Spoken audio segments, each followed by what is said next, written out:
Yo, Fumi. Happy New Year, man. Happy Lunar New Year. Happy Lunar New Year. You're the tiger, baby. What year are you? I'm a monkey. How about you? I'm a snake. Snake. Are you getting money this year? Yo, I'm not getting money because I'm old and I'm married, okay? But I am gonna give out lucky money. It's a little tricky though because you know what? I've got family all over the place. You know, I don't know how to get the money, but I think I figured out a cool way to do it. This year, more than ever, there's prosperity in giving and receiving money. Give money with Zelle in the U.S. Bank mobile app and quickly send lucky money. With Zelle in the U.S. Bank mobile app, you can quickly send a personalized red envelope e-card in honor of Lunar New Year to your friends and family. U.S. Bank is here to help you continue this tradition digitally in a secure and safe way. You can also get lucky money of your own. Receive $400 when you open an eligible U.S. Bank checking account and complete all required qualifying activities. Learn more at usbank.com/Lunar New Year for more information. Subject to certain conditions and qualifications. Equal housing lender. Member FDIC. The Zelle related marks are used under license from Early Warning Services, LLC. Hello, Anals. This is Fumi Abe here to tell you about two Hack City comedy shows coming to New York City and Los Angeles. If you're in those two cities, listen up. February 11th, we're going to be at Uni Hall at 7:30. Me, Fumi, and Mike will both be there. I'm going to be in town, so it's going to be crazy. And then if you're in LA, February 26th, I'm going to be at the Airliner at 8 p.m. That's going to be our first Hack City LA show. So if you're in the greater LA area, we would love to absolutely see you. Go to fumiabe.com for tickets. That's FUMIABE.com. Hey, welcome back to another episode of Asian Not Asian podcast, a podcast where two Asian guys not from Asia talk about American issues no American cares about. I'm your host, Fumi Abe. I'm Mike Nguyen. Today is Saturday, January 22nd. We Yep. hope that this podcast finds you with a tummy full of goodies. We hope that you just had something good to eat. We hope that you should never listen to the podcast when you're hungry. You know, you should go eat. So yeah, if you're hungry, then you will leave us a bad review, and nobody wants that. Speaking of which, Exactly. please have a great, delicious snack, and then if you're listening on your phone, take a screenshot, post it on Instagram, tag us on Asian Not Asian Pod, and then roll over to the podcast app. Hit, give us a rating, leave us a nice review, tell us about what you ate. If you're on Spotify, you can do this now. You can follow us and give us a rating. So give us 5 stars on Spotify. Yeah. It's a new thing. Yeah, but you can only leave a review if you listen to us regularly. So if you're a regular podcast listener on Spotify, please go do that because our reviews on there are not as good as, or not good bad, but we don't have as many as we do on iTunes. We want a lot. So yeah, and we then, want a lot. Finally, if you're on YouTube, do all the YouTube stuff. Leave a comment, hit subscribe, and all sub, that stuff. Smash that. Here we go. Now, before we get to our show, we always give a shout out to our newest Patreon subscribers. What is Patreon? It is the best way to support this podcast. We're a complete independent operation. So if you're liking this podcast thus far, please go on over to patreon.com/Asian.AsianPod and consider giving us your money. For a monthly subscription of any amount, you get a shout out on the podcast where we try to guess your ethnicity by your last name. And if you give us more money, we slide into your DMs. You can pitch us race news. We do monthly Zoom hangs. You get all kinds of stuff. And then if you give, I think, $5 or more, you get bonus episodes. So if you want more of this, please go check us out at patreon.com. And that money goes to pay for our editor, our producer, and our social media manager. And they're fucking expensive, man. They're real expensive. And we are... tax season's coming up, and I think, Mike, you and I are in a world of hurt, okay? We're going to owe people some money. And so that's why we need you to subscribe to our Patreon. Hook it up. So the newest people this week, here we go. This is for real. First person. This is Pine. A real? Yep. Pine Soul. PINESOUL. Pine Soul. This is a very, very clean breakdancer. This is who this is. Wait, I don't even know if I should say this on air, but when this person donated to our Patreon, she also followed us on all the socials. And so I thought it was a weird name. Not weird. Everybody's names are normal.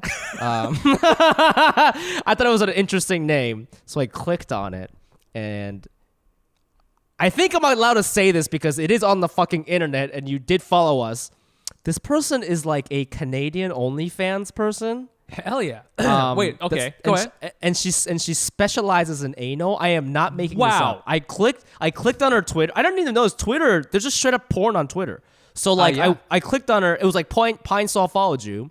So I was like, what is that? So I went back and I was greeted with a beautiful, beautiful anal scene. This is Well, Okay, I understand now why she wants to be associated with cleanliness because pine. That makes sense. That makes sense. I mean, her asshole was so clean, and fragrant, I guess. And and wow, it makes me feel so good.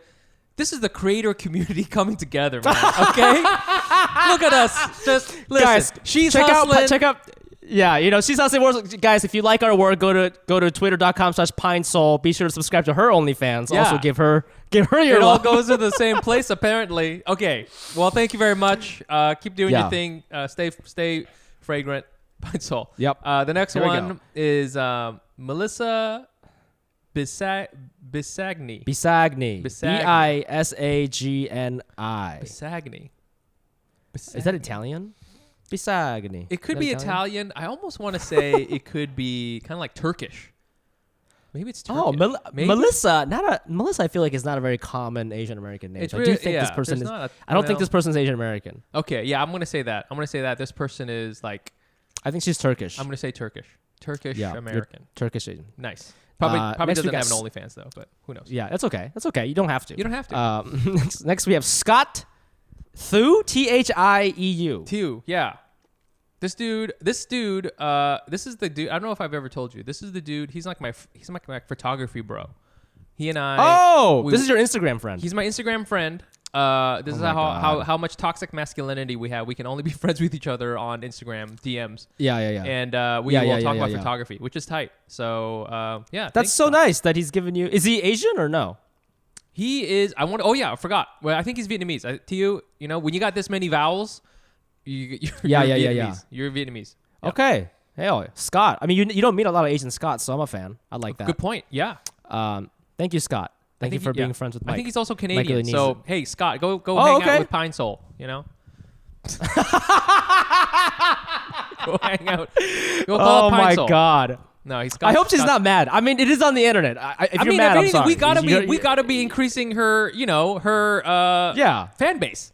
I mean, she's a real anal. We call her fans anal. She's the only one actually doing anal. So that's what do you want us to do? What if she started because of us? That would be amazing. Oh my God! Because we keep talking about it. She's like, I guess I'll try this thing. That's right.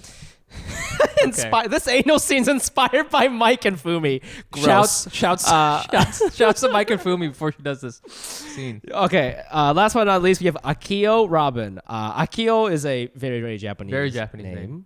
Robin. I don't know how it's spelled, but it could be spelled.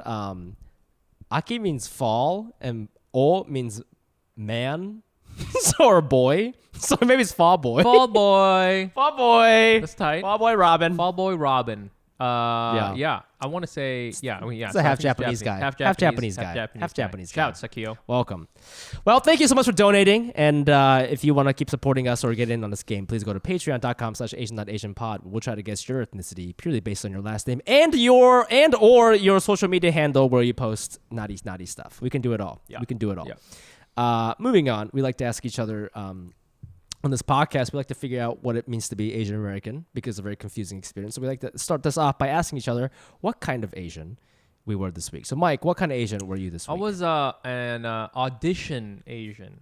Okay. So I got a this is so weird, but at the last Hack City, it happened way back in November at Caveat. I did my thing, and then like this commercial agent dude came up. You got scouted. I got scouted. Which I was like, for sure, this is a trap.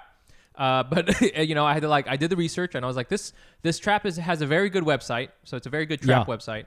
But I talked to them, and so like they've been putting me out, and it's specifically for commercials, like just TV commercials or whatever.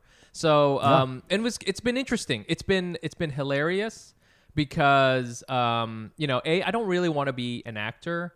But I think it's important and, to just develop whatever as a stand-up person, as a writer too, I think to understand like a little bit of that process, like the acting process. Yeah.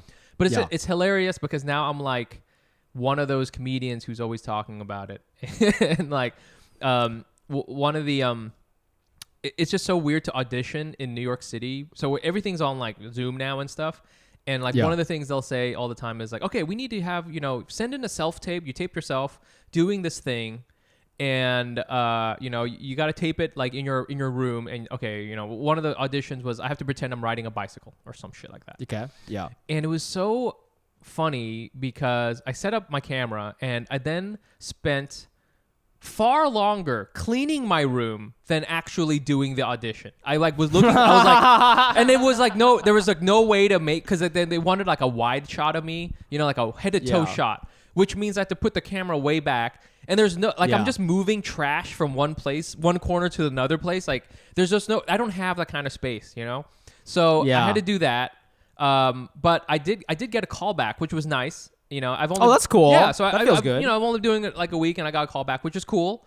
And the call back was for I had to play the role of a kind of like an annoying guy who's really into crypto, and that's me. Okay, so I was like, yeah, that was your me. Life. It was cool, and it was fun to do. And like we did on Zoom, and the director was there. It's like, okay, now give me like a nerdy guy who's into crypto, or give me like a really loud douchebag who's really into crypto, or give me this other guy who is like just he's just so confused about it or whatever. And it was like cool to like work through that. And then I really was looking at my crypto account the whole time to like kind of really channel it. But it's been interesting, and it's been I hate to say it, like kind of fun to do. And I think the trick to this is just to not take it seriously at all. Sorry, any other actors who are out there who are really training. I am not training at all, and I'm just literally just walking right into it, no preparation, and just like bringing my authentic douchebag self. So that's me. I'm an audition Asian. So look out. Are you allowed to say what brand it is for? Actually, funny enough, it wasn't for the crypto thing. It was actually for like a wine company. So like it was the fuck? It was like it's for like Yellowtail or something. Yeah. It was like I'm gonna be like the annoying boyfriend who's like talking about crypto, and then like the girlfriend is like I'm gonna get drunk wine. so I can continue being with this guy.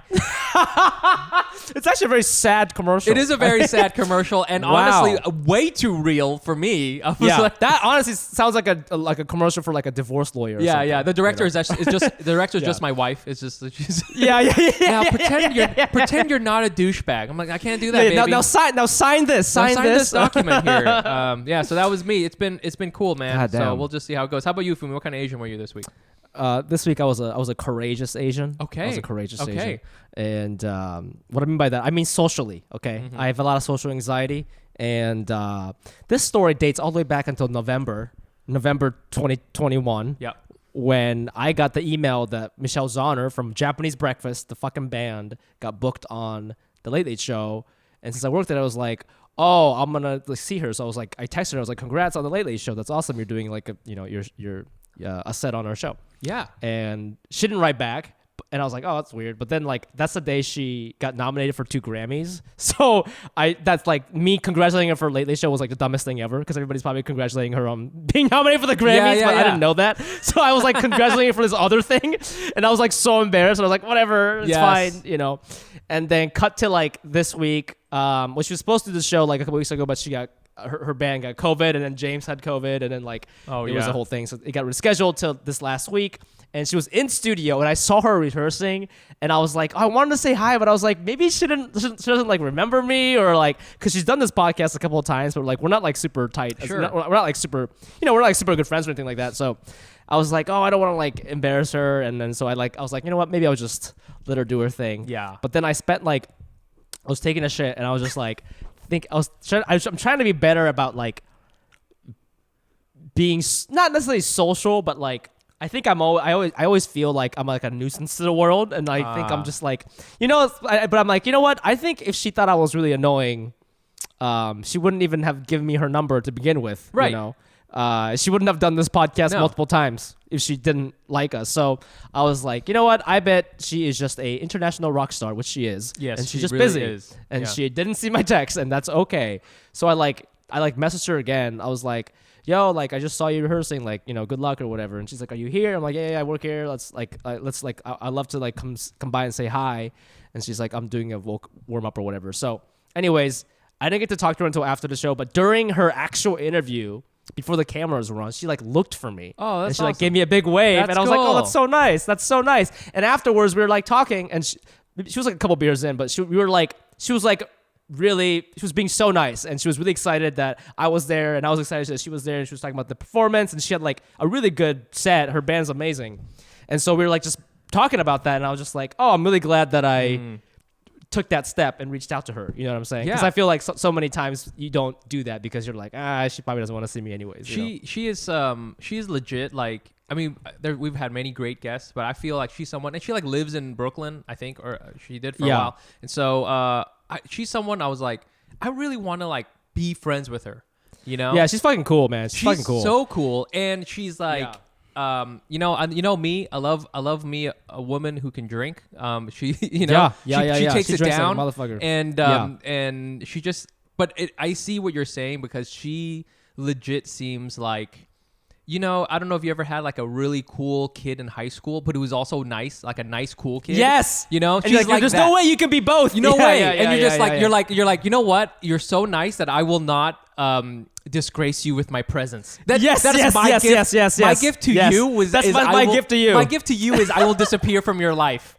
You know what I'm saying? That's how we consider ourselves. But she's very cool, very nice, and she's like, she'll like pop up in all sorts of stuff. Like I was in H Mart, like shopping. I'm like buying like she's on an H Mart. Like I'm buying bulgogi. You know, I'm just buying bulgogi and like whatever and makgeolli, and then like she's on the TV doing this thing, and then like she'll be on whatever, like Good Morning America talking about her book, and then she'll be on Gordon doing her song, and it's like, and then she's still like, you know, out back like bumming cigarettes and pounding 40s, and it's like the coolest thing ever. Dude.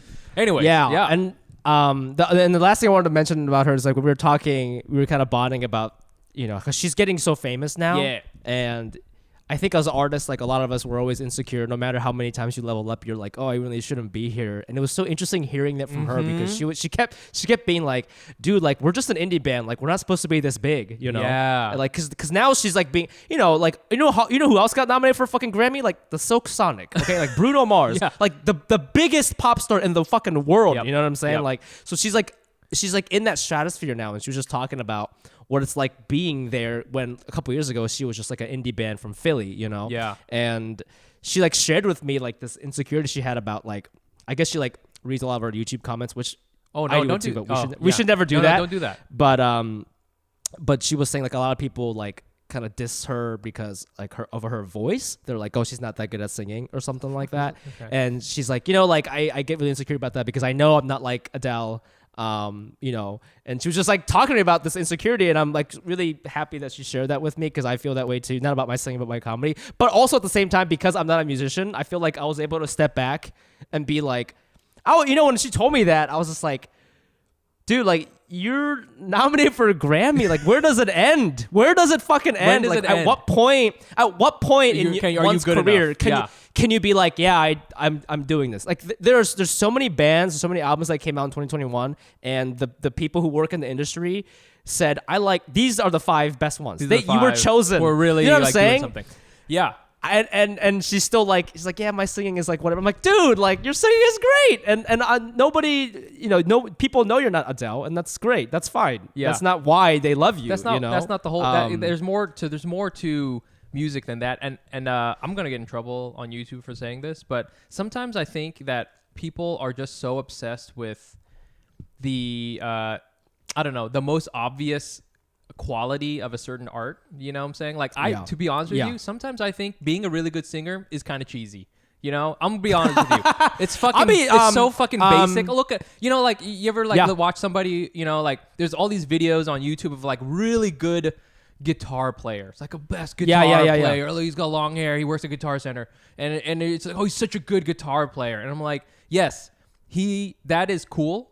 That is not all there is to being a musician. You know what I'm saying? Right. And it's just like, it's like, it's also the same thing. You know, I think it's like people, they don't have like a developed sense, and so they just go after the one thing that they can say. Oh, you're not you can't do the crazy high notes or whatever the fuck it is.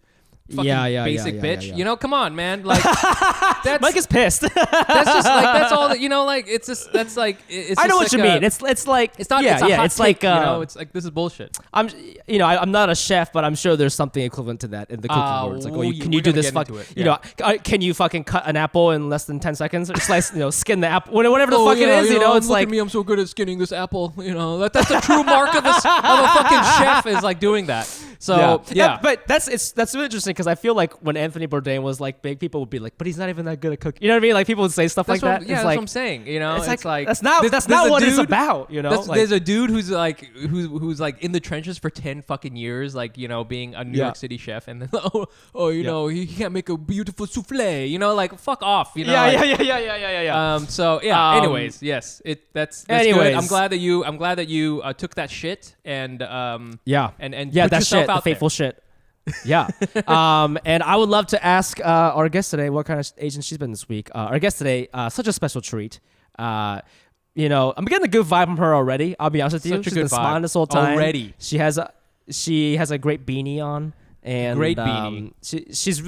I'm not in New York right now, but she's radiating Brooklyn, and I miss it. I miss people who look like her. I used to live around people who look like her. And now I miss those guys. Yeah. But anyways, our guest today, she is the executive culinary director of Vice Media. She's got her own show on Munchies on YouTube. You love her. You know her. Give it up for Farideh Sadeghin. Thank you so much. Wow. That's crazy. Also, I just have to say that like sometimes about singing is that people who can really sing and sing really well, who aren't a famous singer or something, when you're just like hanging out in your car, like on a road trip and your friend like busts it out, nothing makes me more uncomfortable than that. Like nothing. Where is the line? That level of like there's a line where if you go above a certain skill of it, it's like, it's uncomfortable. Yeah, like okay. This is no longer fun. Yeah, you're like okay, like wait, like it's like awkward. They're like showing off. I don't know. It's just like it's very cringy. We're on a bus to Philly. There's no reason to do this. You know what I'm saying? Yeah, you're like save it for karaoke or something, right? Yeah. You know what I'm saying? Oh my God, so funny. I feel you. I mean, we really want to get into it, but does that? I feel, does that make sense what I was saying earlier about like, sometimes I think people think about apples. Yeah, apples or like whatever artistry is like, oh, well, it's this thing and you got to be, it's like people who don't know a lot about whatever painting, right? It's like, and they think that the best painter in the world is a guy who can like make something photorealistic. It's like, oh, the skill is the most important thing. But I don't know if that is, does that translate? How does that translate into like culinary stuff? Oh, I mean, it totally does. It's like, even like when people are like, oh, how fast can you cut an onion? I think that's the kind of thing, like just watching people like chopping onions away or whatever. And like, the thing is like people also never read your YouTube comments. Like that is a death sentence. I will get very high sometimes though and go down a rabbit hole of reading them, which is fun and also terrible. But I think that like sometimes people come and be like, this bitch can't even cut an onion. And I'm like,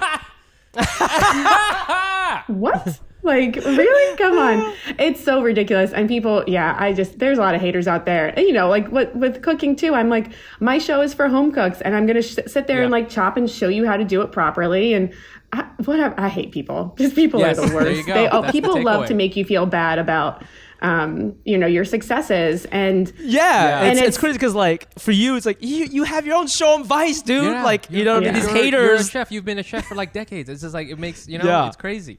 It's my dad actually with like it's funny with in Iranian culture there's something like everyone has like they talk about the evil eye, like someone giving you the evil eye. And like in Iranian culture, my dad last year I was home for the Persian New Year last March. It's the first day of spring. And my sister and I are playing in the woods because we're grown ass women. And I was like, let's go find our old fort. This was last year. I was like, playing in the woods. I was like, let's go find our old fort. And I'm like, remember when we were kids and there was, you got poison ivy over there and I didn't get any? I'm pretty sure I'm not allergic to poison ivy. Literally like 3 days later, I am covered in poison ivy. Shit. It's like I had rolled in it or something. And my dad was convinced that someone had given me the evil eye. And And like but in Iranian culture, it's a little bit different. It's like people, not that they're wishing bad things on you. It's almost the opposite, that people are so proud of you and happy for you. And and they're talking too much and like building it up. And I think that also, I'm going to go ahead and add this superstition to it though, that like, because of that, because people are like proud of you, there is a little bit of like hatred in there a little bit or something. So my dad was like convinced, because it just kept getting worse. The poison ivy was getting really bad. Oh my God. So they have this thing where you break eggs, and I don't know the whole thing. My dad won't do it in front of us, but he breaks an egg, or he says a name, and every time he like taps the egg or something along these lines, I don't exactly know it, but when it breaks, that's on that name, that's the person who is giving you the evil eye or whatever, and it breaks the spell. Whose names were on this list? Did he start with like your mom? Like what? I mean, yes. Who's on this list? No, he's reading YouTube comments. You know what I'm saying? That's yeah. Fortnite Fart Master 3000. Cunning Linguist 6969. It was him. And but my dad, he won't tell you who the name is, but it's like usually like your friends. He's like, tell me the people who love you, like tell me your friends' names and stuff. It's so, there's a lot of superstition in Iranian culture. Oh my God. I love how I love this, like, you told this story for like 4 minutes. Not once did you say you went to the doctors. We got an egg. We got an egg. The egg took care of it. That's what solved it. Also, what was it? Tea tree oil. If you ever get poison ivy like this, tea tree oil was the best thing. Because I was getting my vaccine at the time, and you can't be on heavy steroids when I just said that wrong. Steroids when you're getting the vaccine, because it loses the the strength of it or whatever. Right. So my dermatologist, who I was meeting with via like a Zoom call, was like, yeah, that's poison ivy. All right, here, let me prescribe you some lotion, some cream. Right. And I was like, this is doing nothing. So I was literally slapping straight tea tree oil on it. Anyways, long story short, I don't know where that story was going. There's a lot of. I love it. I'm here for the I'm here for the eggs. I'm here for the evil eye. Yeah, dude. But what kind of Asian I was this week? I will tell you. Yes. So this week, actually, I would say I thought about this a lot before this, because I knew you guys were going to ask me what kind of Asian I was, and I feel like it was three of my best friends' birthdays this week. Well, my sister being one of those people, and also one of my friends had a baby, and there was just a lot of stuff going on. I was very giving Asian this week. Like I felt like I was, and I'm not trying. That's not like a humble brag in any way, but also, I guess it is. My friend had a baby. I sent some flowers and some dumplings and things like that. My sister, I sent her flowers. I sent one of my friends, I wasn't able to go up. They were going to Maine to go skiing for her birthday, but we had shoots and stuff. But this is the best thing I did all week, actually. I made a bingo board for her that we played. Oh, I have it, actually. Oh, my God.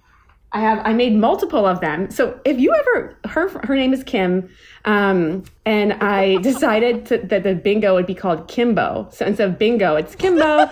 Wow. Yeah, we get it. And so every board is different and like has a different face of her in the middle of it. So is it like things that she does or something? So all of the little board spaces are like, I was asking questions to the group. It was like, what is Kim's license plate number? And that's one of the squares, and you get it. Or what's her grandmother's name? Dorothy. That was one. What is the noise she makes when something's really delicious? That's one of them on there. This is so cute. It was, honestly, I was so proud of this for myself. But it's so funny because it's one of those things where this also digs deep into like my psyche of like, for a lot of my friends for their birthdays, like one of my other friends' birthdays, we did I organized a scavenger hunt to a lot of like famous, like old Brooklyn landmarks. And like, I love doing like really special things for my friends. And one of my friends, the friend who had a baby this week, was like, you're just so nice and you're so sweet. And I was like, yeah, you know what? I really am. I am the best. Like, I'm good at giving gifts. Very sweet, yes. And then I'm like, and when it comes time for my birthday, though, and this is another Iranian thing. Yes. There's something called tarof, which I don't know if you guys have ever heard of this. It's very big. It's many layers into it. If you look it up on like Wikipedia, there's like different layers in like social situations, in negotiations. The essence of tarof is that, like we were growing up and we would be at the dinner table and, my dad was like, here, have some more. And you're like, no, I'm full. And my dad's like, no tarof, like have more. Because the thing with tarof is that you're like, you say what you don't mean. And it even could go as far as to be like, to your friends, like, hey, anyone need a ride? I'm going back to Brooklyn. You don't really want to give anyone a ride. But then people are like, yeah, sure. And you're like, fuck, now I got to give everyone a ride. Yeah. And that's such a thing that I do. Like, I do so much for everyone. And then my friends are like, what should we do for your birthday? And I'm like, oh, nothing. I don't want to make a big fuss out of it. And they don't. Which is fine. And then you're mad. And then, I do get I hate being the center of attention, which I know sounds funny and everyone's always like, you're an extrovert. And I'm like, no, I really love being alone and being like not being the center of attention. But also, part of me is like, I wish you would do something kind of special for me for my birthday. But like the tarof, the Iranian me is just like, no, don't make a big deal. Tarof. It's fine. I don't want anything. And then I'm constantly disappointed. And so one of my, like, I don't make resolutions, but I was like, I got to stop this bullshit. You got to stop this like, tarof. No more tarof in 2022. No tarof for you. Yeah, and also, I think you're the one giving everyone the good evil eye or whatever. You're doing too much for everybody else. Everybody's gonna get poison ivy. Okay, you gotta be careful. It's too dangerous. You're too dangerous. Maybe actually COVID is because of me. Maybe I caused. It's like a. Oh shit! Oh fuck! This is all your fault.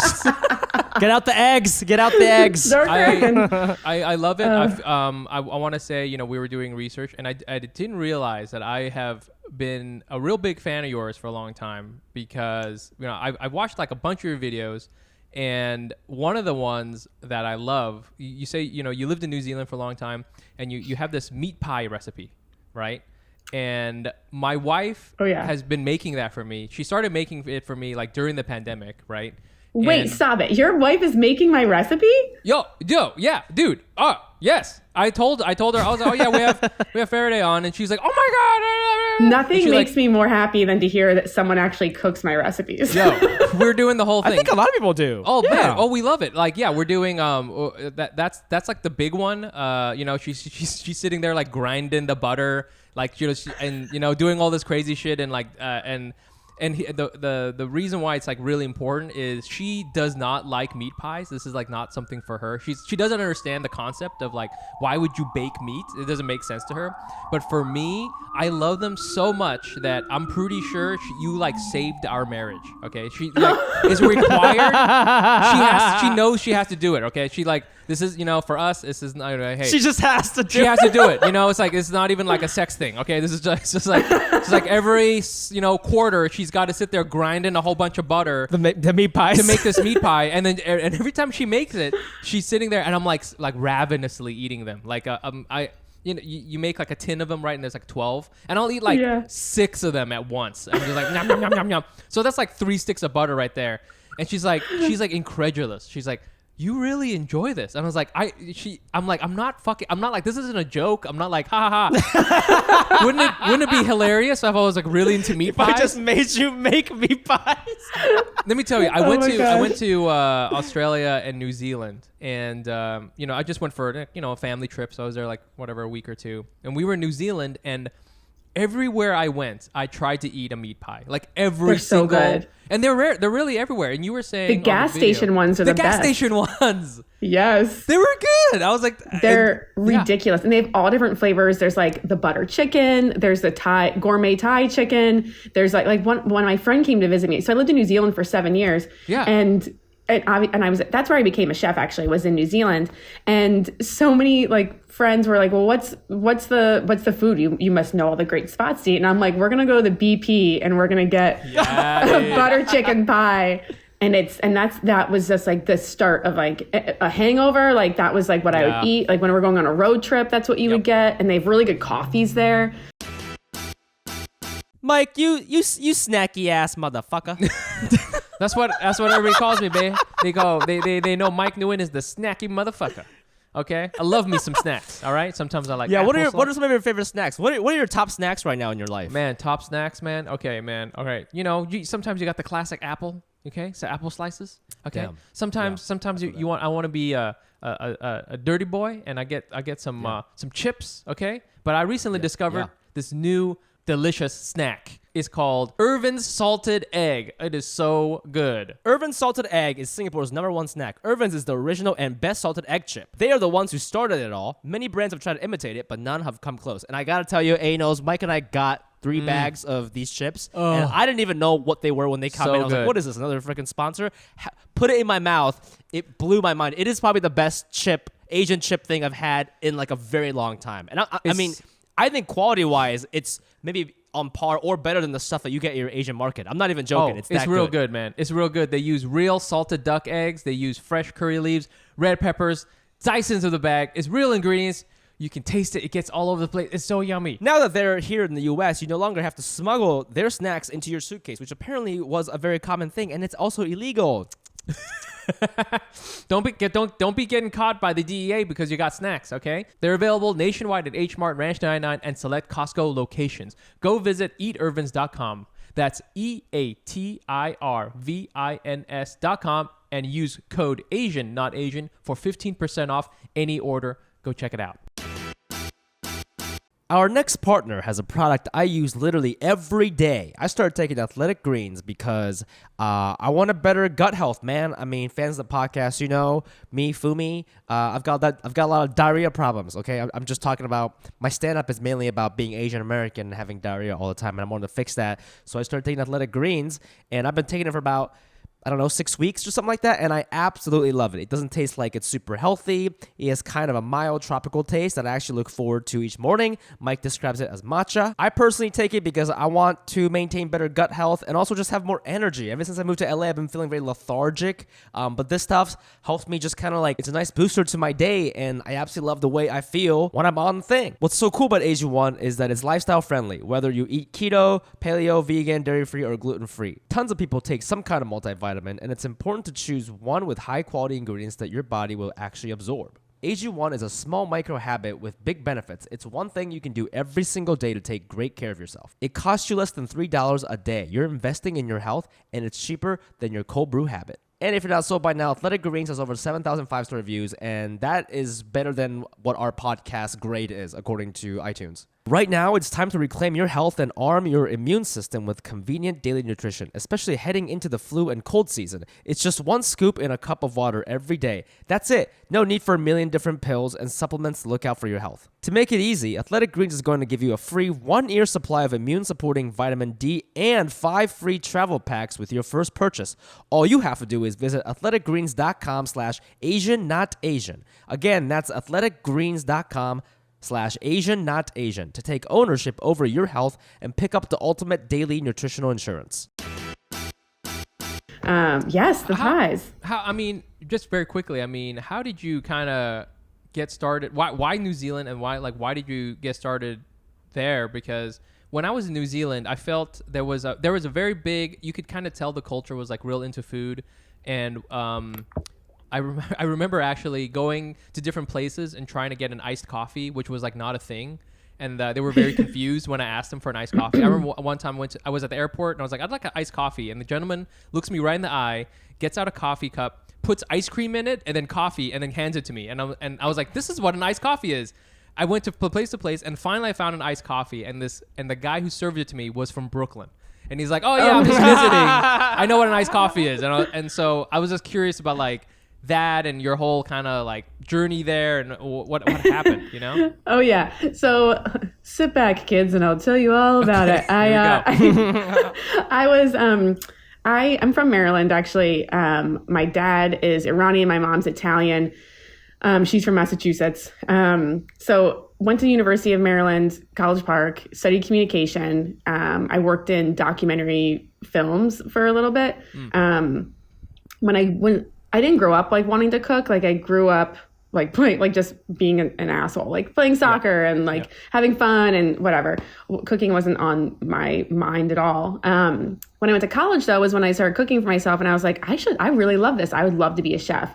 But you know, you're like halfway through college, and it's like my parents would literally kill me if I dropped out and wasted time and money. So it's like, instead I'm going to go to 4 years of school. And then when I graduated, one of my roommates actually studied abroad in New Zealand. And then she moved there when we graduated. And so I worked for this small documentary company in Georgetown, and everyone was like leaving, and I was like, I need to figure out what I'm going to do. So I decided I was going to travel. I bought an around the world ticket.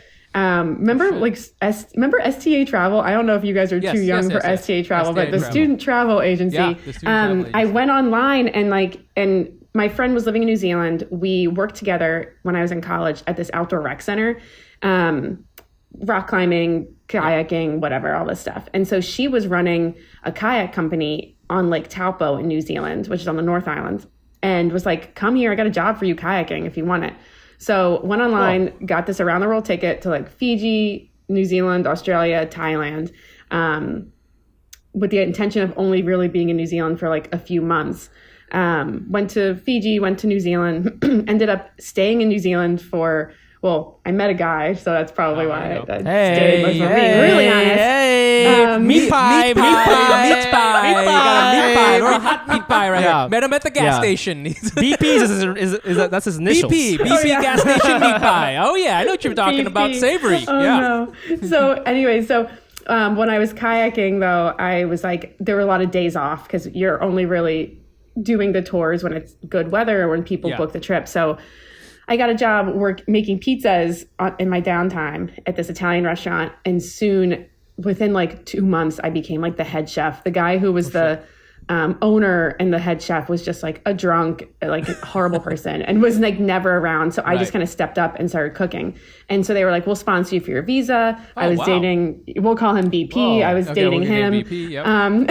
There you go. So they were like, we'll sponsor you for your visa if you want to stay, and we'll help you get your culinary certifications and all of that good stuff. So I decided to stay. I still use the rest of my around the world ticket. My dad, he's Iranian. He came to the United States in, I think it was in 1972. Mm-hmm. He was pissed. He was like, I can't believe that you're going to, you went to college, and why do you have to be in New Zealand to become a chef? Like they're not even known for food. They're known for pies. Yeah. Are you going to go work in the gas go there station? For, shrimp be into sheep and stuff like that. Yeah. So very much disappointment to my father. And my mom also, both my parents, the funny thing is that I'm so similar to them. My dad left home and moved to the United States. My mom left Massachusetts, but moved down to Maryland. And it's so funny because I'm like, you guys did this too. If anything, you should be proud.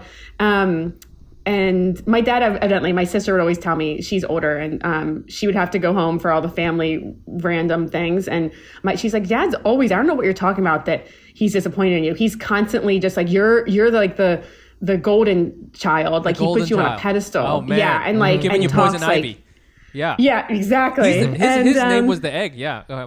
Probably. Anyway, So I became a chef in New Zealand though for a while, but I moved back. I was there for 7 years, and I moved back because it was a little too far from my family and my friends. So moved back to I think I literally Googled like, what can I do with a degree in communication and a culinary certification, and I found test kitchens. So oh shit, yeah, that makes perfect sense. Cool. Yeah, I mean it does. And so I got a job. I got an internship at Saveur magazine, and was there for a few months, and then I freelanced for them, and then I worked on their website interning until finally like someone left. I was like, eventually they're gonna have to pay me if I stay here long enough. They're gonna feel guilty, or something will open up, and a job opened up, and so I was hired as their test kitchen director, and was there for a few years. And then when Munchies at Vice was opening their test kitchen, they reached out because they were like, we need somebody to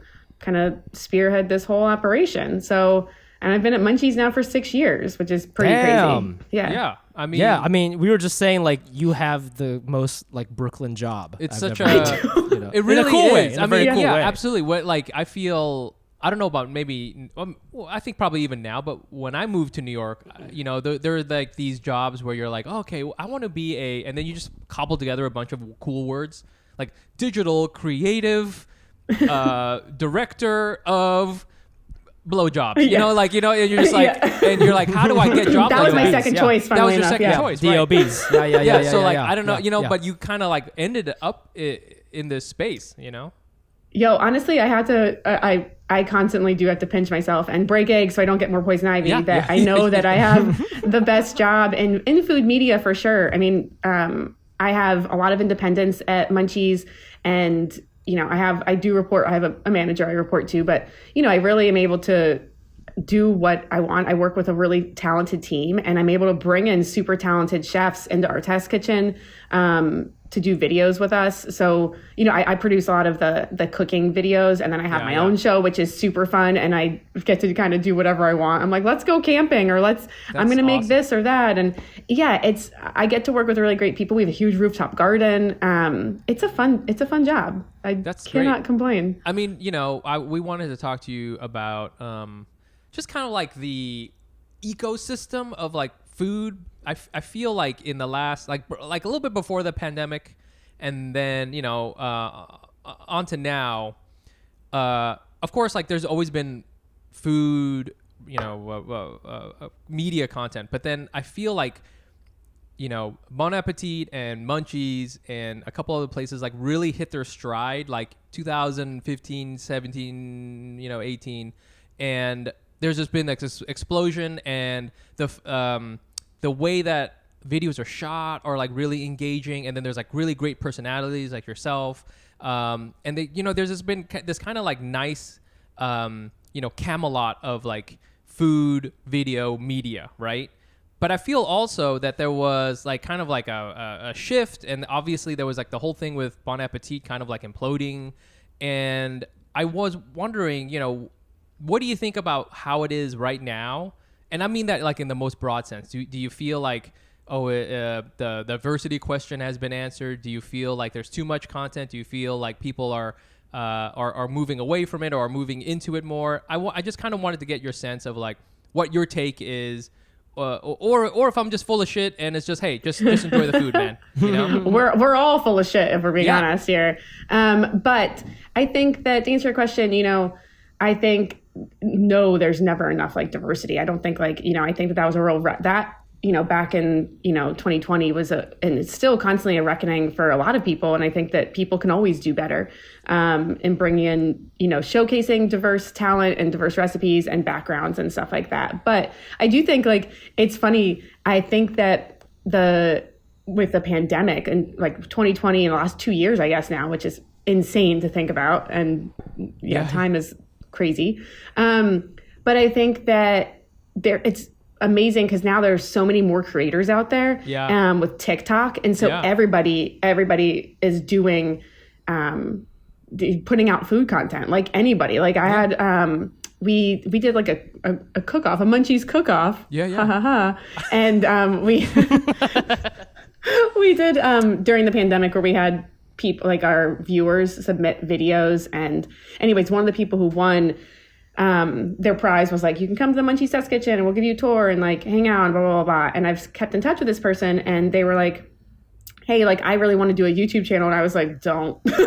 Only because, I just said to them, I was like, it's a lot of production, it's a lot of work, but I was like, you should do a TikTok, because I think that everybody, I don't use TikTok. I know I'm probably one of the only people, but everyone's doing TikTok, and people are really growing huge audiences there, and there's a space for everyone there, I think, to do something. And so, I think that it's a lot. There's a lot of stuff out there to consume, and people are home still after 2 years consuming it, like literally and figuratively, like whether they're like watching this stuff or making it themselves and actually literally consuming it. But I think that there's always like room for more growth though in food media and this industry, I think. And we can always do better. But I think it's really fun that so many people have the opportunity where everyone can be creators and make fun food content out there and like share weird recipes and hacks and tips and tricks and all that stuff. So it's a crazy time.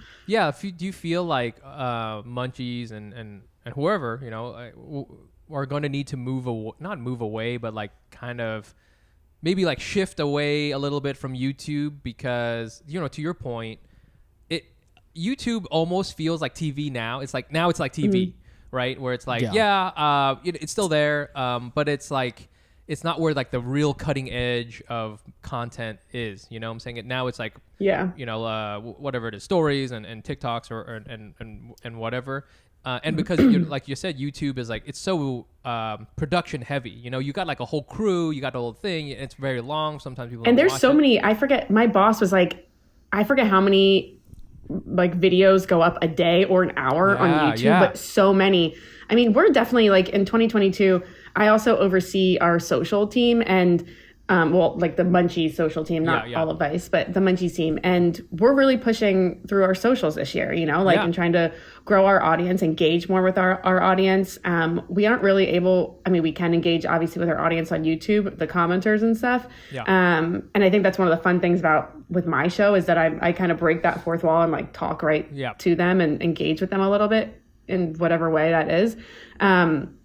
But yeah, we're trying to like push forth a lot more social stuff this year because everybody's doing like the stories or the TikToks or whatever. And so I'm like, I guess we got to be doing more of that too. But still, we're putting it quite an emphasis on our YouTube because, you know, that is, you know, I think that Vice overall, our visual content and visual storytelling is our bread and butter. So that's not going to go anywhere for us. We're just are there no more, because on TikTok I see like the food stuff I see on TikTok a lot of times like the person's not even in the shot. It's like just them doing stuff because like you only have 45 seconds or whatever. Yeah. But you know, Vice's bread and butter is like hosted. You know, in the beginning, it was like Action Bronson. It was like Maddie, whatever his name is. Matheson, it's always like some Love hot Maddie. half Japanese girl with a tattoo doing some shit. You know what I'm saying? Like you know, like I feel like that's sort of like Vice's thing. And like, do you think that style of cooking show is like? I don't want to say dying, but is that like not where it's going? Where it's like a personality? Yeah, like, what's sort of like the way to go? Yeah, we're always, I think, you know, going to be personality driven because, you know, we want to highlight those people and their stories. You know, I think that like hearing that those people's their background and stuff is so important, and it really is like how we kind of like.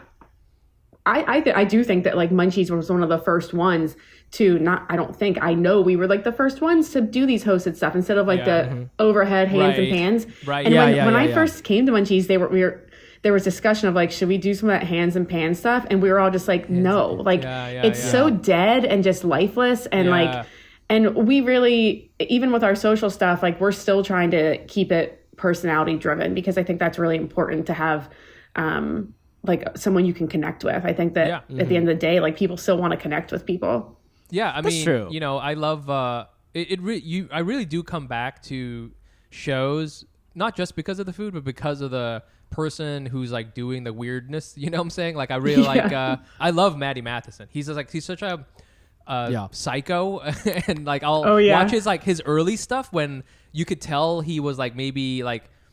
I don't want to say uncomfortable, but like learning to kind of play with the camera, and he would just he would like give out a little bit of his personality, and then now it's way over the top. So I hear you with personality. I wanted to also I watched your video where you make this Iranian rice dish. It's called tadig. I think is that what it's called? Tadig, yeah. And it was cool. And I realized I don't know shit about Iranian food, you know what I'm saying? Yeah, we don't ever learn about it, I feel. I know. And it was such a cool video, and I related to it mad hard because y'all keep a lot of rice on hand. I respect that. You guys rinse it a lot, which, you know, hey, props to it. Not enough people rinse it these days. You gotta rinse. Not enough people rinse it. You gotta rinse it.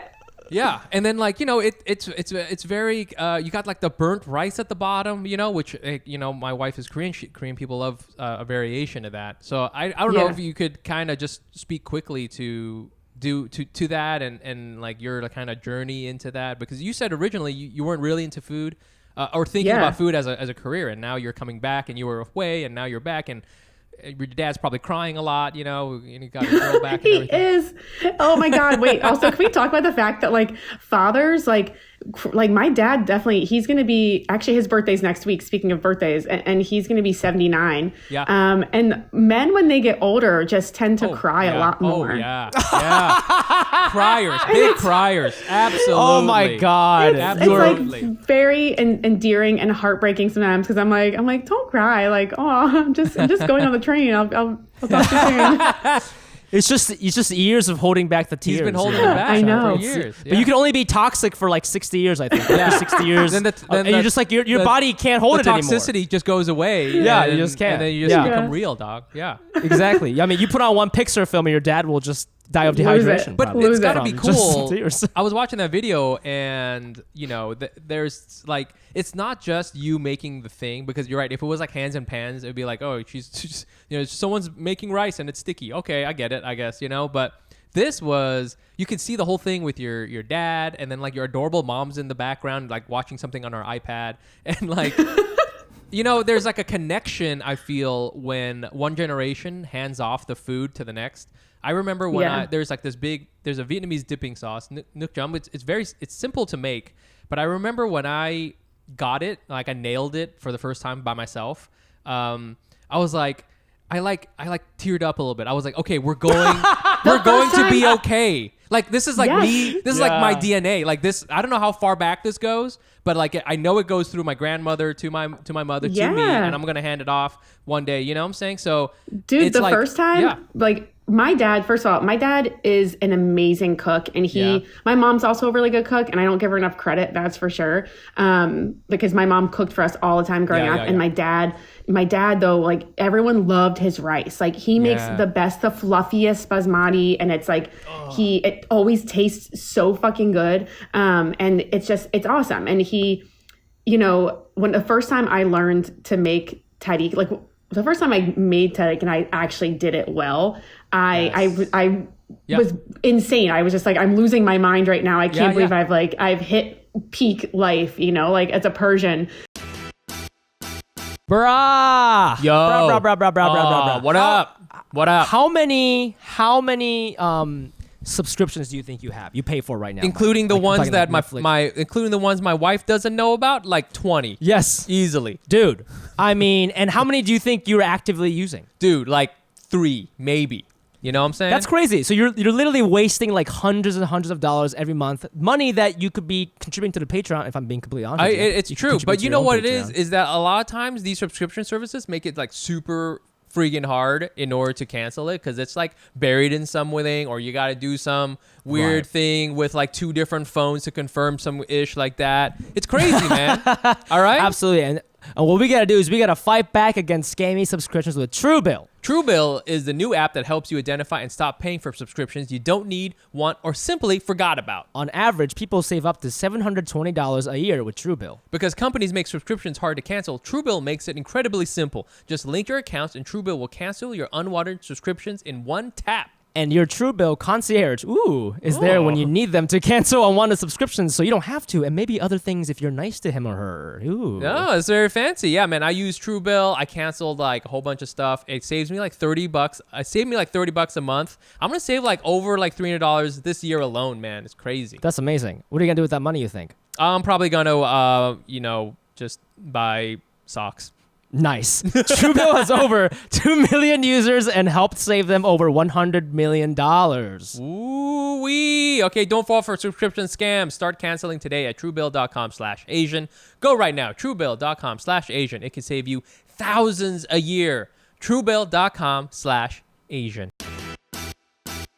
And it's really exciting. So it's funny because when I moved to New Zealand, I basically, one of the only, like my family's not religious in any way, but one of the only kind of Iranian like holidays we celebrate is Nowruz, the Persian New Year. Yeah. With the jumping over the fire and all that. Yeah, the jumping over the fire, and it's very symbolic. You set a table called the Half Scene, which is the 7 S's, and everything.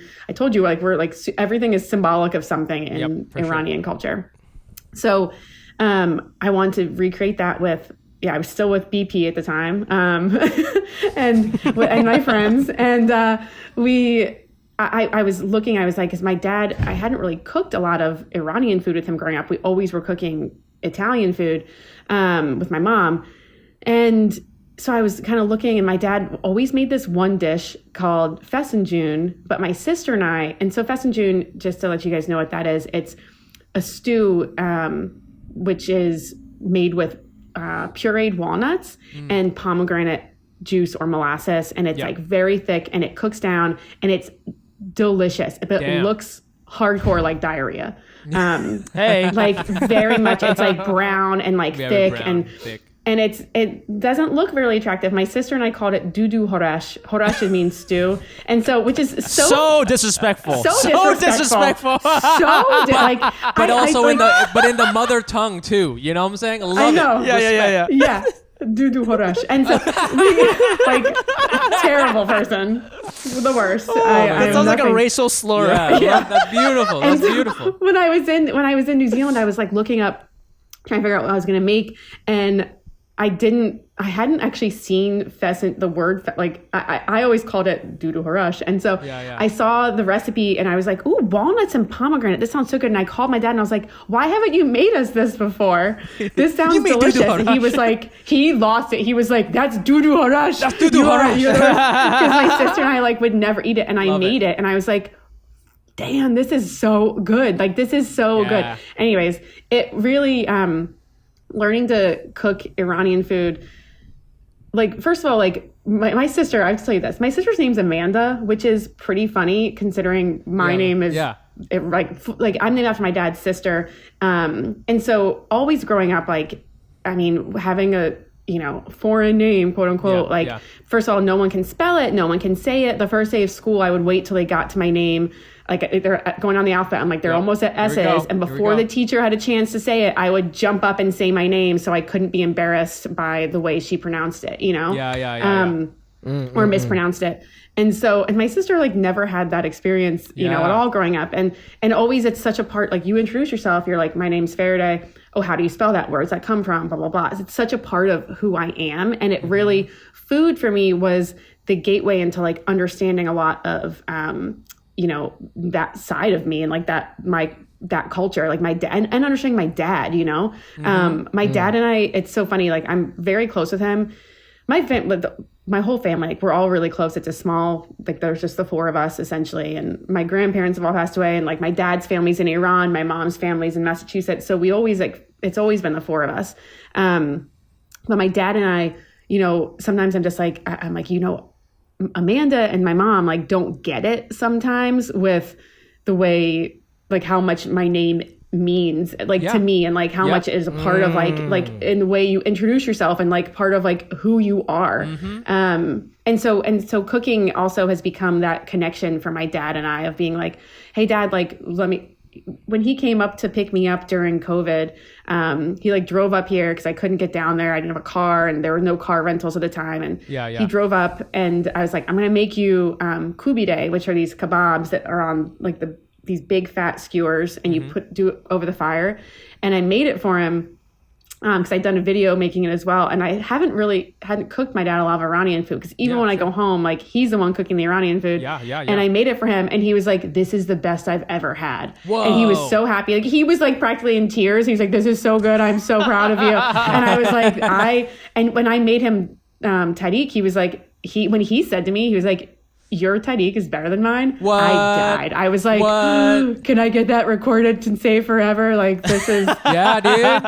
This is crazy. This makes up for the dudu harash you've been calling my, and then leaving me for 7 years. It's oh my god. Exactly. But it's but yeah, I think that like food has definitely been that gateway into being closer with my dad and closer with like that side of my family and like knowing more about who I am. And like, food is such a big part. I mean, so Iranian food, there's a lot of grilling. There's a lot of stews. There's a lot of rice. Like, it's so funny. Growing up, we ate rice. And my dad doesn't know how to make rice for 4 people. He makes rice for 12 people. Right. And then you're eating rice for the whole week. And I'd always be like, I'm so tired of rice. Like, there was a while when I left home, I was like, I don't want rice. Like, no way. And now it's like, I love rice again. I had to kind of come full circle. Come back all the way around. Oh, yeah.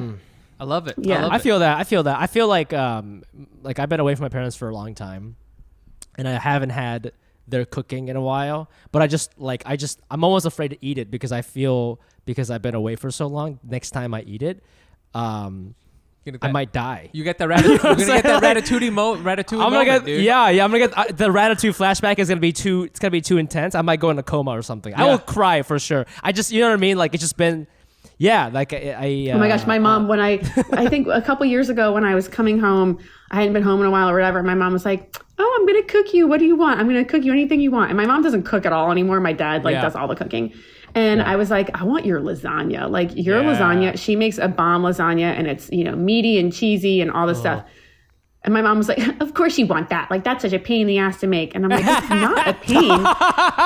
Wait, you guys, you're going to love this. I came home and I am not kidding, got Trader Joe's frozen lasagna, not even the meat kind. She got me the vegetarian. And I was like, this is disgusting. And I was like, are you kidding me? This is how you treat your daughter, your beloved daughter who comes down to visit. So and you ask me what I want, and I want your lasagna, and you get me frozen vegetarian Trader Joe's. I was so mad, and I've never let her hear the end of it. I love how when you're talking to your dad, you're very like respectful and Iranian. But when you're talking to your Italian mom, you're like, the fuck is this shit, Marone? Exactly. What the fuck is this? I can't eat this shit. You're breaking my heart. You're breaking my heart. I feel that. I also love this weird thing that happens like as parents get older too. It's like the dad becomes like so mushy and is like, I love you so much, and crying, and the mom becomes just like a hard ass, just like, I took care of you so fucking long. I'm gonna go to Vegas now. Fuck off, like. It's true. Also though, my mom and my dad really love each other so much, which is lovely to see, but they love each other more than they love me and my sister. And I'm like, Mom, where's your motherly instinct? Like when my dad was up here, we play this game called Sequence, and I beat him in it all the time. And my mom was texting, and I was like, oh, Dad beat me at Sequence. She was like, good, go, you show her, Manuch. And I was like, why don't you like root for your daughter? And I was like, you are the most unloving mother I've ever known. She will root for him and like be on his side. They're on each other. They love each other so much, and I'm like, I respect that. That's right. That's amazing. Exactly. Don't fuck with an Italian woman and her man. Okay. You know? All right. There you go. I love it. Well, speaking of interracial relationships. Oh yes. Oh, this is a good one. Oh yes. This is a good one. I found this on actually I found it on Twitter, but it's a Reddit. Am I the asshole thread? Are you familiar with these kinds of things? Farideh? Yes and no, but tell me more. Keep going. Yeah, so so people will submit these like stories to Reddit and ask like, am I that like a situation? It's like, am I the asshole or not? And people will like kind of say you are or you aren't. And this one is about. I love this. Wait, I need to start reading these. Yeah, threads, there's some great ones, and there's a lot of them. I'm submitting my own. Yeah, you should. And there's a lot of them about food. And this one is, am I the asshole for not liking Indian food? Okay, and.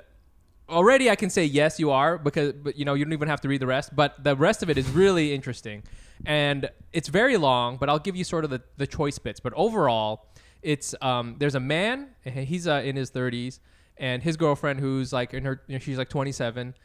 She's Indian. He's white American, and in the thing it says he says.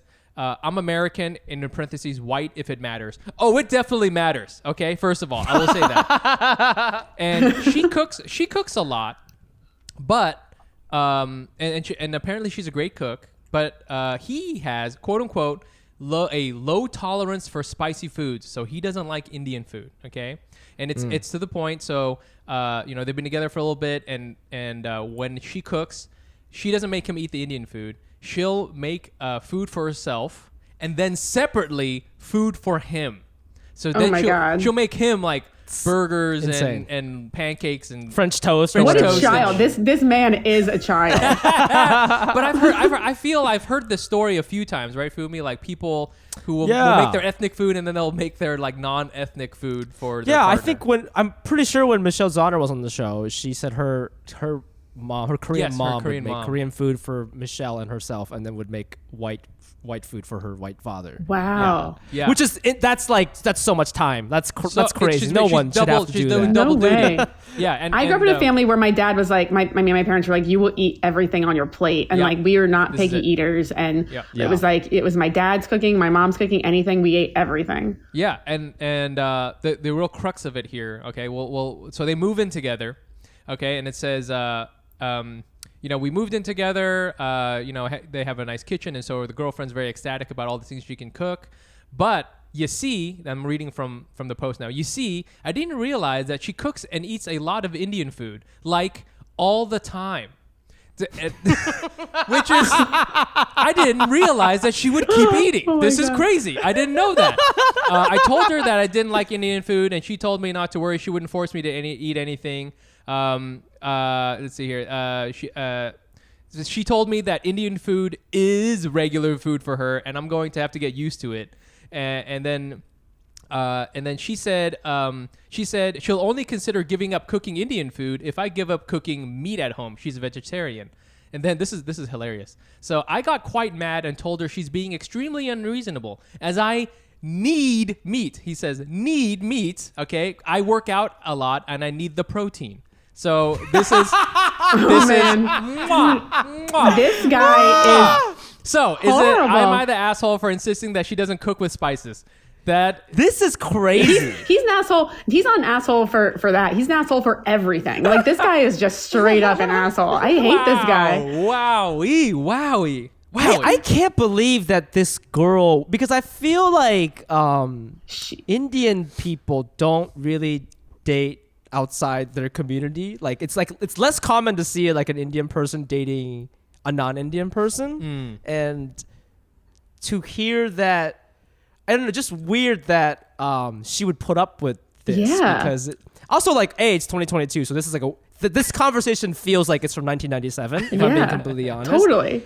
The fact that he called it like Indian food, can you just cook regular food? That's like a bit from 1999 Boy Meets World or something, you know? Like, that's oh my God. Like we all learned that lesson on Disney like when we were like 8, and so it's just crazy to me that she's so tolerant. But maybe are they from North Carolina or something? Is that what they say? He says they live in North Carolina. Maybe they're a little behind over that. I really have no idea. But I don't know. Like, I don't know any Indian friends who would put up with this shit. Farideh, what are your sort of takes there? Did you we don't have to talk about BP if you don't want to, but but what was it like? Was relationship? BP sounds white as hell, where man. You're like, I'm going to cook Iranian food, and no, he loved. Like, I'm lucky that I'm lucky that my mom loves Iranian food as well, and loves that more than anyone else in our family. So my dad lucked out there.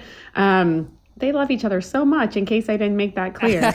And then, but yeah, my ex, old BP, he was straight up English, like north of England, but he was lovely. And like, I mean, I did a lot of the cooking for the most part, but he, just because I was, at the time when we were together, I was learning to cook. Like, I became a chef, as like an apprentice. And so like, I was like, cooking at home was like school for me almost, teaching myself all kinds of stuff. But oh my gosh, I would never ever put up with that. If someone was like, and also like being like, you better start cooking me meat. Like, what? Right. And she's vegetarian. So it's like, for her, there's a whole cultural thing, and for her, and she's doing this for him. So I mean, wow. Dude, part of me thinks this is fake, because there's a part in the paragraph that says like, he was like, when they moved in together, he said like, oh, I didn't realize you needed so many spices. And she replied, to cook Indian food, silly. I don't think, that's not how I would respond to racism. I'm not like, oh, you silly. You know what I'm saying? Like, you're so silly. That's like a weird way to respond to such a hostile reaction to your food. Well, I don't know, there's man. something you said, Farideh, about, when you're growing up and you kind of have two cultures, I guess, and even for someone like me, I'm Vietnamese, but we had not Vietnamese food sometimes too, and we grew up eating fast food and stuff like that. Like, it's weird because I think as that kind of person, you don't make a distinction. I mean, of course you do make a distinction, like, this is Vietnamese food and this is whatever, but you're like sitting there just consuming everything. You're just like, it's all good. It's all going it all goes in the hole and comes out the same hole. It's like, it's all good. So, but I think for some people, they like, there is regular food and then like different food, right? Like there's a whole other kind of food, Yeah. I remember I had a roommate, and she was Vietnamese, and her boyfriend was this white guy, and we were talking once, and he was like, yeah, she loves eating Asian food. She like eats Asian food all the time. And I was like, oh, okay. And I didn't realize until later he just meant food in general. She was just like eating. And I was like, oh, we don't make that distinction between these things. You know what I'm saying? We're just like, okay, well, here it is, and we're just gonna eat it now. Like, I don't know if you ever kind of thought about that. It's so funny. Well, this also makes me think about when I like growing up and I had to have friends come over, and everyone always just, or I guess here's the thing that it bothers me so much. Like friends coming over, or like if I go over and someone's like, I'm like, oh yeah, you can borrow this jacket or whatever. They're like, oh, it smells like your house. And like, there's that thing. But like people would always be like, they're like, your house has such a distinct smell. And I was just like, okay, like, what does that mean? But then like one of my friends recently came here and he was staying in my apartment. I wasn't here. I was like, yeah, you can stay there. He's like, oh yeah, your house smells like saffron and blah, blah, blah. And I was like, what? Like, and I in my head, I was like, this feels kind of racist. I was like, what does that mean? And like, I mean, I don't know. I was like kind of offended. I was like, I don't really, I guess everyone's house has a smell, but to be like, I'm like, also, I don't cook with saffron that much. A, that's very expensive. But B, you're just pulling a spice out that you think because I'm Iranian I have. Like, what? This is literally like somebody walking into my house being like, your place smells like soy sauce. Yeah. Your place smells like exotic rugs, Oh. Yeah. What? What's happening here? I feel that. Well, okay, we've all determined this guy is an asshole. He's an asshole. Yep. There you go, buddy. I hope. I bet you. You know what? I swear to fucking God. Okay, this girl is probably also hot as shit. And listen, I know that's what's it's so annoying. Better. Okay, you can do Come better. on, let it go. Yeah. Let's do it. Hopefully, she's a listener. Do you want to do Asian Yelp reviewer? Yeah. Okay. Yeah, let's just do it all. We haven't done this in a little bit. Are you good for time, Farideh? Yeah, I'm totally good. Perfect. Oh yeah, you don't do anything but make beautiful gifts for your friends. That's all you do all day long. That's all I do. Okay, so this is a segment we haven't done in a while, but we're happy. Years. We literally haven't done it in a while, but we're bringing it back. It's called Asian Yelpers. Okay, and for people, old school listeners know what this is, but the OG people know. The OG people, the real, the originals. But Asian Yelpers is a segment where we go on Yelp. And our whole theory is that Asian people are the meanest people on Yelp. Okay, we love using it. We're on our phones all the time. We're not gonna be afraid of smashing and destroying your brunch because we have high standards. Okay, so we find an Asian person and we use technology, aka our eyeballs, to determine if they're an Asian person. And we look up their reviews, and you can look back at some of our old ones. Asian people reviewing the Brooklyn Bridge, bad apparently. Different things like that. And so we found Farideh, you have this really fun video where you make a bunch of food from Olive Garden. Like you make pasta and salad, and it's so good. And I was like, this is awesome. And I feel you're a suburb, kind of gal, and Olive Garden has a special place in your heart. It has one in my special place in my heart. So we found some Asian reviews of the Olive Garden here in Times Square. Okay. Oh, I love this. And it's got like a solid 3 stars. This is the Olive Garden in Times Square. It like overlooks Times Square. There's a bunch of negative ones. And first of all, shouts to the Olive Garden social team because they respond to every single negative review with just we never want to let our guests down. It sounds like we missed the mark on your visit, which is just we missed the mark on your visit. Hilarious. We're here to help. That's such a classic line. We missed the mark. We could try better. Yeah, exactly. And there's a lot of reviews. I found the Asian Yelp reviews by sorting by elite, quote unquote elite. Okay, so Asian people love being elite. And we all know that 3 stars is the worst rating you can give something. Yep. Okay, 1 star, maybe that's your fault. 1 star is like an outlier. It's like that's something crazy outlier, happened. Okay, and that's not going to happen to the average person. 3 stars, I feel that's a very like middling. You're just like I barely even care. Yeah. All right, but we found a couple. They weren't too bad. Let's see here. So this is Sabrina, and let's see here. If you want to say what are her stats though? Oh, her stats. My bad. Her stats. She must be like a new elite, okay? Because she's got let's see. She's got 8 friends, 281 reviews, 338 photos.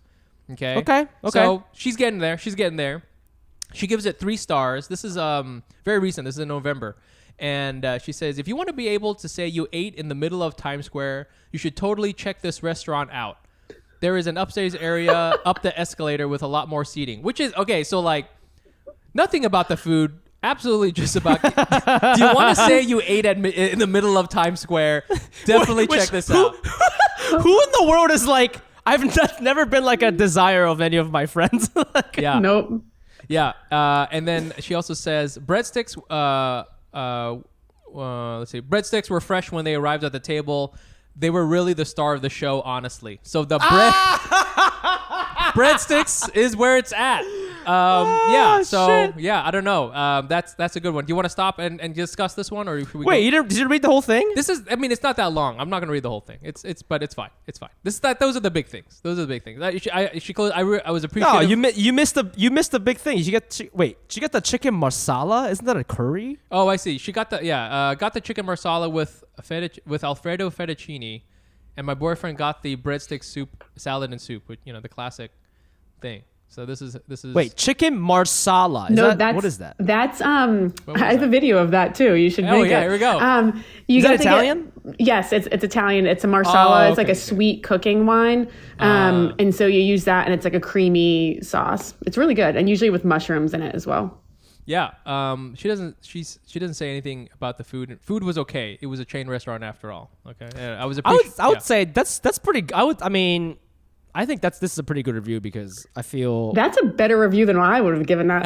She said it's okay. Like, I mean, I think a lot of things are okay. Like, I think Burger King is okay. Like, that's dude. I'm gonna tell you, that's pretty good. I gotta tell you, I went to the Olive Garden in Times Square for a little R&D for my video I did, and I took my friend Steve Chu from Baltimore. Shout out to him. He's amazing. If you're ever down in Baltimore, go to Ekiben.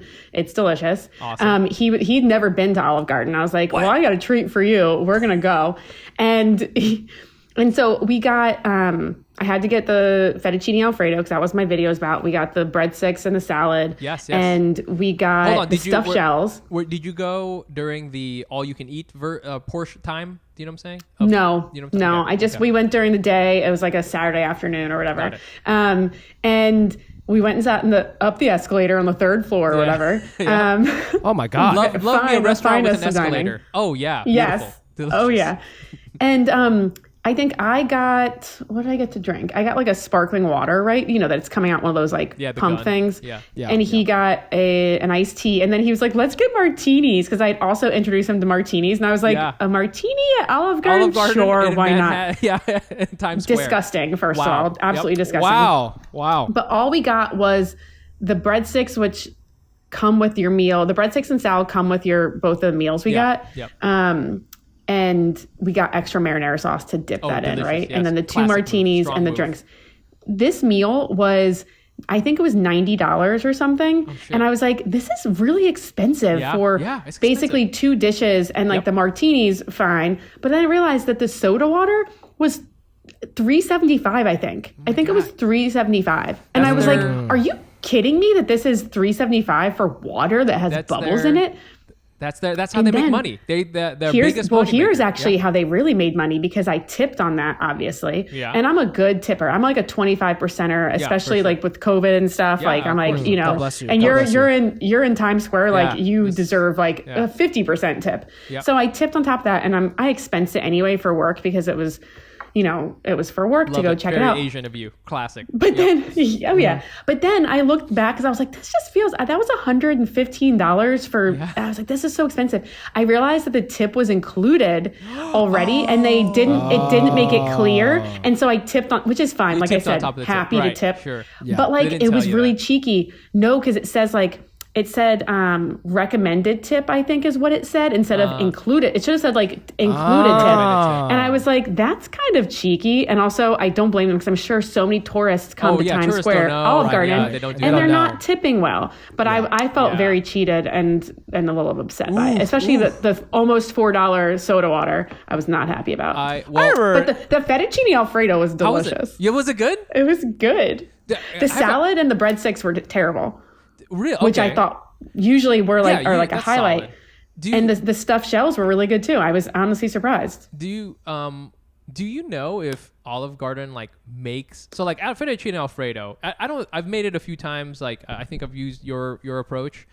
And it doesn't take that long to make, but do you think they're making it like straight up, or do they have like a big vat of it, or is it frozen? They have a vat, 100%. They got a vat. Got it. All of their stuff, like those chains and stuff, everything's like, they're not making anything like to order back there. You know, it's all like frozen stuff that they're reheating. Gotcha. Are the breadsticks still unlimited? What's going on with that? No one's. Is it? They still are, but here's the other thing. I did some research, and the thing about the breadsticks is that they always bring you like, because they brought us 3 breadsticks, and I was like, why they just bring us 3? I thought like, give me a basket of breadsticks. But what I read was they used to give unlimited, like just like a huge basket, but they were getting wasted. So what they do now is they give the amount of people that are there. So if there's 2 people, they give you 2 and then 1 extra. So they give you 3. So if the 3 of us went, they would give us 4 breadsticks. Yeah. Again. So I appreciate that. I get it. You know what? Yeah. Speaking of tourists coming into Olive Garden, you know, because I know this. I think it's just so funny. I think especially funny with Olive Garden because there used to be one on like 22nd and 6th, right? There was one there. I remember that. It was like Flatiron area. Yeah. And like it would be crowded, and I would always think like there are literally world-class Italian restaurants with like 2 blocks away, right? Amazing. I mean, I'm not even talking about like Little Italy. Like I'm talking about like great little hole in the wall. Not like you know, maybe a little bit more than Olive Garden, although maybe not because they don't spend $4 on soda, but like really good. But people just go to Olive Garden. Anyways, it's a whole thing. So I want to read this one. This is from Francine L. She's an elite. Hey. Okay, this is a real one. This is a real Asian Yelper. 1,800 friends on Yelp. Wow. I didn't even know. Oh, shit. I didn't know you could do that. Okay, this isn't fucking MySpace. What are you doing? 2,000. I know, what? Yeah, 1,800 friends or whatever they are. 2,000. I didn't know you could have friends on Yelp. Yeah, I know. 2,323 reviews. 5,472 photos. That's like 4 or 5 gigabytes of photos that she has taken and uploaded onto this website. She's a true Asian. She's a true Asian. True Asian. Francine L. I'm going to read this thing. It's a little long, so bear with me here. So It's okay. Olive Garden has a special event during New Year's. Okay, so this review also was January 13th, 2020. Olive Garden has a special event during New Year's where you can purchase tickets for $400 and spend a night inside the Olive Garden and watch the ball drop. The location itself. No way. Is that real? I guess the location itself has a pretty all right view. That's hilarious of the ball when you're outside. This was a private event. And only a couple hundred tickets are sold each year. First things first, everywhere in Times Square is blocked off. You need to enter through a specific section to get to your destination. The thing is that some police officers would not allow us to get into that section until we literally showed them. This is so funny. Our tickets and where exactly it was. You have tickets to Olive Garden. I'm just saying that. And after that, I want to do this next year. By the way, what policeman? There's no way a policeman would be like the Olive Garden policeman. Oh no, it's okay. I have tickets to the Olive Garden. No, you're a terrorist. That is not real. That is no way. After that, we had to wait in a super long line to walk towards Olive Garden in a group. Once inside, it was a lot better. You get a wristband, hilarious, at Olive Garden. You get a wristband at the door. Wow. Oh, this is kind of. You have unlimited alcohol all night, which is kind of gangster. Food-wise, it's what Olive Garden serves, but there is a time limit, so I guess you can eat a lot of Olive Garden food. Overall, you buy your ticket to this event, so you're able to sit and not stand the entire night. Plus, they have bathrooms that are very clean. You have a pretty cool experience. My first time watching the ball drops out. This is our first time watching the ball drop. Went to Olive Garden, so I have to say it was nice. The staff was very friendly. We did meet people inside as well. Some of the guests came from all around the world. Australia, London, Spain, many other states. And many other states. Wow. What do we think about... And this is, by the way, 3 stars. Okay? $400. 3 stars. She didn't talk about the food, really. I think it was the police people who like kind of knocked off a couple of the stars. Like NYPD, 2 stars. Yeah. So, wow. What do we think? First of all, can you go to this and can you expense this, Farideh? Yeah, you should make a New Year's video. Where you go to fucking Olive Garden crazy. I think that's what needs to happen. I mean, that's amazing. I kind of want to go to this. Like, I want to know what the food is. I don't want to use the word trashy, but like, it's so interesting that there's like a community of people in New York who like feel this is like a night out. I mean, maybe it's fucking cool. I don't know, man. Like, it just feels so weird to me that you're standing outside the club, but the club is fucking Olive Garden. You have a wristband. Such a funny. Well, yeah, exactly. One thing I realized too when I was there, because I was like, why are there so many people in Olive Garden? Like, why are you coming to New York City and dining at Olive Garden? Except obviously if you're going to see the ball drop, that makes complete sense. Yeah. But otherwise I was like, why? Because like you said too, it's like there's so many good Italian places. But I think like what I deduced for myself was that there's families coming to New York and they're trying to do New York on a dime, and they're like, we know our kids are gonna like Olive Garden, and it's a tourist attraction for us anyway, going to Times Square, because all the tourists have to go there, obviously. So it makes sense, I guess, if you're a family and you can feed a lot on for a lot of money. Everybody, it's easy to do. Yep. Yeah, that makes a lot of sense. I mean, but for New Year's to go there and do this, you're like putting on, I imagine, nice clothes. And the people are. I hope that there's a dress code or something. Guys, can you with the green apron, maybe? I don't know. Oh my God, can you imagine like just making out with somebody at midnight at the Olive Garden? Like, damn, I'd be like, romantic. Girl, you smell like Marsala. Ooh, yeah. Where'd you guys meet? At the Olive Garden. I don't know. I read this thing, and listen, $400 for middle of New York, all you can drink. That's kind of cool, That's kind of cool. I assume I would be eating mad breadsticks up until the cutoff time, and and drinking. I mean, $400. Like, I guess that's per person. That's kind of a lot, but I'm sure there's worse ways to spend $400 on a New Year's. New Year's is just crazy times. Yeah. Absolutely. It is. That's interesting about so when I was in Hawaii, the same thing happened where like I went around Christmas time. I was actually there for Christmas, and you want to know what the restaurant that was the most packed on Christmas? Which one? Honolulu, Hawaii. Some of the best seafood restaurants in the world, right? Hit me. Red Lobster. The most was it Red Lobster? Cheesecake Factory. Oh shit! Yes, dude, Cheesecake Factory. And I was like, let me tell you. You fucking fly thousands of miles to Hawaii where hotels are expensive as shit. You can get the best poke in the world. It's just like the food there is truly so amazing. It's amazing. And it's like, damn. Cheesecake Factory. Like you ain't got nothing on Cheesecake Factory, bro. We're gonna see if Cheesecake Factory has a New Year's thing though. Okay, we're gonna see if they got that. Yeah. We should do that. Wristband. That'll be a Patreon. My favorite of the chains personally is Applebee's, and like you're an Applebee's they're the person? Worst. Why? How they suck? I love mean the Applebee's. half-off apps? Is it the half-off apps? Yes, the half-off apps. I always make my team, like, I usually organize for my team to do some kind of volunteer thing every year. And this year, back in November, we worked with Heart of Dinner, which is a great organization in New York.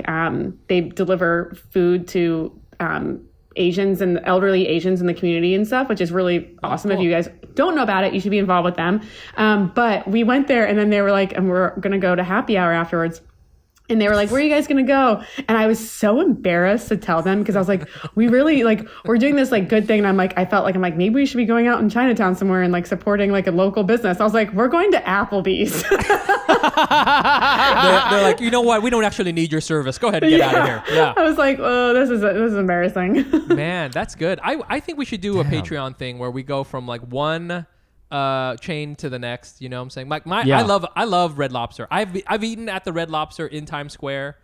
It really wasn't bad. I thought the food was actually pretty good, No, I didn't like it. The biscuits were good though. The biscuits. Oh my God, the biscuits. I mean, you know what?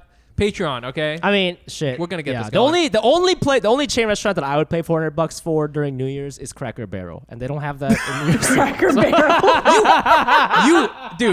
If you gave a Cracker Barrel $400, you would own the Cracker Barrel. Yeah. There you go. Congratulations. I'm just the majority investor. Okay. All right. And okay, we're doing one more segment with our guest Farideh from Vice.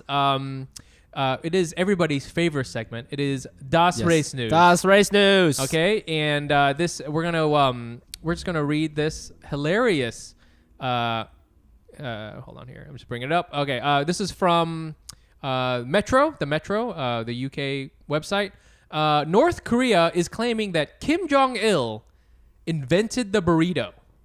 This is a real thing, okay? And we're just going to summarize here. North Korea's former leader invented the burrito 10 years ago. Bizarre propaganda in the country has suggested. The false claim came as the country said it was doing a quote-unquote booming trade in the text Tex-Mex dish in the capital of Pyongyang. A surreal video described the meal as a, quote, wheat wrap to a population struggling with food shortages. The Rondong Sinmun newspaper, seen as a government mouthpiece, reported that the burrito was thought up in 2011 by Kim Jong-il, the father of the current supreme leader. And then there's a photo. There's a mural of Kim Jong-il making burritos, and then there's a bunch of photos of, I guess, people eating burritos. So yeah, I don't know. I mean, did you know that? Farideh, did you know that Kim Jong-il invented? No, I'm crazy, right? All this time, I've been. It's amazing. Wow, I thought Joseph Stalin invented the burrito. That's what I thought. Yeah. This is wild. This is absolutely wild. I mean, it makes sense. Totally makes sense. Yeah, it does make sense. I don't know why. Is there a food that you wish that if you could you would take credit for? Is there go outlandish? Did you know that Farideh invented fucking chimichangas? I have no idea. Oh, chimichangas are good. Yeah, they're fucking good.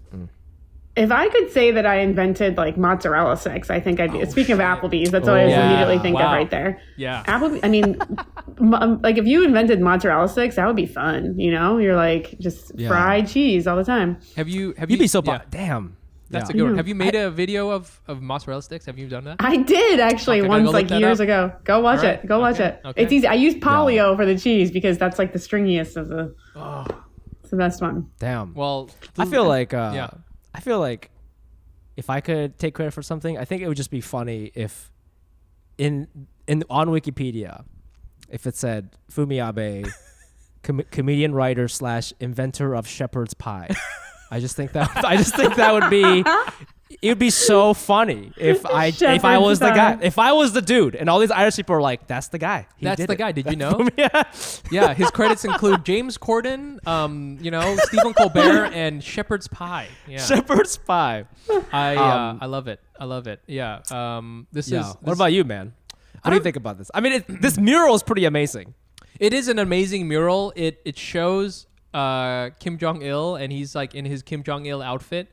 And the cool thing about these kind of photos is that they, he commissioned this. Okay, he's like, I'm gonna make this mural of me making this burrito. You know what? Yeah. Draw me as I am. Okay, he's got a little paunch going. He's got a little belly. Yeah, he's got his hair, and this is so authentic that it really makes me think he made the burrito. I was like, maybe he did do this. This could be real. Because if he's not gonna lie about his body, he's not gonna lie about an invention. Yeah, he's not making. He's not drawing a mural of himself like jacked, riding a white horse, like finger banging a Tyrannosaurus Rex. He is really. That's just him on a Saturday, and he's wearing his outfit and inventing burritos, bro. So that makes sense. Shouts to him. I think if I had to, I don't know what it is, but like. I think it's because I'm Vietnamese, and Vietnamese people, we got a bunch of stuff from French people, and one of those things is pâté chaud, which is a flaky like meat. It's like a meat pie. It's a ball of meat that's been cooked, and then it's like inside of a flaky pie thing. So I love that kind of stuff. When I went to France, they have a lot of things which are it looks like a big loaf of bread, but inside of it is baked cooked food. Like cooked like meats or eggs or whatever the fuck it is. Yeah. That sounds good. It's so good. And again, my wife is like, I can't believe anyone would eat that. And I'm like, yo, I got colonized. What can I say? And what can I say? If I could, I would reverse colonize it and be like, yo, listen, I invented that, France, bitch. Okay, I slap a big Supreme on the side of one of the loaves, and like baked in Supreme on the side, and be like, I sell that shit. That's me. Mike Nguyen invented that. Okay, Mike Nguyen, host of Asian Not Asian, stand-up comedian, writer, and inventor of the Supreme Loaf. Hell yeah! Yeah, that's it. Nice. Oh man, I like that. I love it. Yeah, I think that's it, baby. What anything else? I think that's it. This is. I think that's good. Yeah, Farideh, thank you so much for. You guys are the taking best. time, This is so fun. This was great. It was so good talking to you. Thanks for having me here. I love it. Also, I don't know if you mentioned it on air, but you were because the Elena's episodes always do so well. Check out Elena Yamamoto's episode. She's been on this podcast like twice. They're cousins, Farideh and Elena. So definitely, we're like second cousins. So she's my girl. They're step cousins. It's crazy. And we found out that they are actually friends. Yeah, we found out. Our we're friends. We talk a lot. Our grandparents were brother and sister. That's what it is. Yep. There you go. Yep. That's something that friends would say about each other. So that makes sense. Farideh, where can our fans find you and your work and your show on Vice? Where can they consume more of your Where can they work? find Farideh? You can find me on Instagram at my name at Farideh, Farideh, or find us at Munchies on our YouTube. Please go and watch all of our videos and make the recipes. Please tell me and show me your recipes. I love it. They're so good. They will save your marriage. Okay, I will tell you that right now. I love that. You can also find us on all the social platforms at Asian Not Asian Pod. I am also on Instagram, Twitter, TikTok at the FUMI Abe. That's CHEFUMIABE. And you can find me on Instagram at Nice Pants Bro. We have 2 Hack City shows coming up if you're an East Coaster and or West Coaster. In New York City, we are doing a show at Union Hall, 7:30. Is it 7:30, right? 7:30. Yeah. Am I right, Mike? Yeah. 7:30 p.m. at Union Hall in Brooklyn on February 11th. Ticket link should be in the episode description below, or just go to asian.asianpod.com. And then we're doing one in LA on February 26th, 8 p.m. at the Airliner in Lincoln Heights. Tickets also in the episode description, or just go to fumiabe.com for tickets, and we hope to see you there. I will be at the New York one. You're gonna be at the New York one again, February 11th. It's gonna be crazy. Yeah, it's at 7:00, and it'll be great. Oh, 7:00. Yeah, 7:00. Fumi will be there. We'll all hang out, and it'll be a lot of fun. And then please check out the West Coast Hack City show. It'll be the first one we ever do, and it'll be the first one. I think it'll be real cool, man. And please check out Farideh and Munchies. And otherwise, until then, man, stay safe. Yeah, we'll see you. We'll see you guys next week. Bye. Bye.